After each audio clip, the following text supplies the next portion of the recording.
Narsingi APS చేరుకున్న లావణ్య రాజ్-తరుణ్ మాల్వి నా ఇంట్లో దొంగతనం చేశారని చెప్పి నార్సింగ్ పోలీస్ స్టేషన్లో ఫిర్యాదు చేసిన లావణ్య సుమారు 12 లక్షల విలువైన బంగారాన్ని రాజ్-తరుణ్ మాల్విలు కలిసి దొంగలించారని చెప్పిన లావణ్య మంగళసూత్రాన్ని రాజ్-తరుణ్ దొంగలించడానికి ఆరోపిస్తున్న లావణ్య నేను సినిమా ఫీల్డ్కి చెందిన మహిళనని ఇక నుండి నేరుగా మా అసోసియేషన్కి వెళ్లి న్యాయం చేయాలని యూనియన్ సభ్యులను కోరుతానని చెప్పిన లావణ్య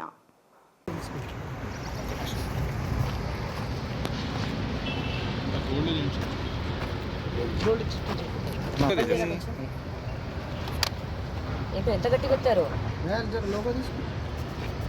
ఇంట్లో కూడా ట్రై చేశాను ఒప్పుకోవట్లేదు ఇట్లించే అనుకుంటా ఇట్లించా ఒకసారి ఇట్లించే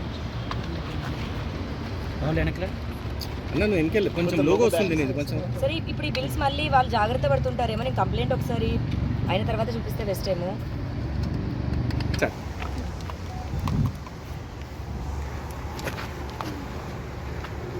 చెప్పండి. నేను ప్రిజన్ నుంచి బయటకు వచ్చే లోపటి రాజ్ ఇంట్లో నుంచి వెళ్ళిపోయాడండి. బీరువా తాళంచేలు కూడా రాజ్ దగ్గరే ఉన్నాయి.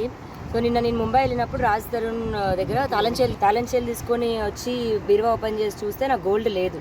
మరి మా ఇంట్లో మనిషికి అయితే అవసరం లేదు గోల్డ్ తీసుకోవాల్సిన అవసరం. కాకపోతే నేను ప్రిజన్లో ఉన్నప్పుడు మాల్వి 2-3 సార్లు వచ్చిందంట మా ఇంటికి.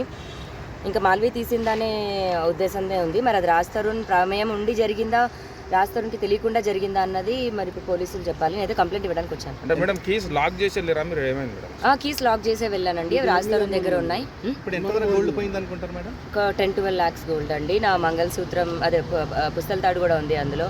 అదే ఒక 4 తులాలు ఉంటుంది. సో నేను ప్రిజన్కి వెళ్ళేటప్పుడు ఇంట్లోనే పెట్టేసి వెళ్ళాను. తాళంచేలు రాజ్ తరుణ్ దగ్గరే ఉన్నాయి. నిన్న కూడా రాజ్ తరుణ్ నాకు మళ్ళీ కీస్ ఇచ్చాడు. టోటల్ ఎన్ని కీస్ ఉన్నాయి మేడం? 2 sets రాజ్ దగ్గరే ఉన్నాయండి. ఆ సెట్ ఏదైతే ఉందో రాజ్ దగ్గరే ఉంది. మరి నా మనిషికి అయితే తన బంగారం తను తీసుకోవాల్సిన అవసరం అయితే లేదు.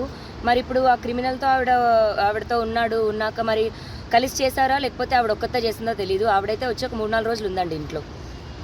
సీసీ ఫుటేజ్ ఏమన్నా చూసారా? మరి ఇప్పుడు జరిగి మార్చి నెలలో కదండి జరిగింది. కాకపోతే మా ఇంట్లోకి వచ్చిన విజువల్స్ ఉన్నాయి, ఫొటోస్ ఉన్నాయి. Thank you.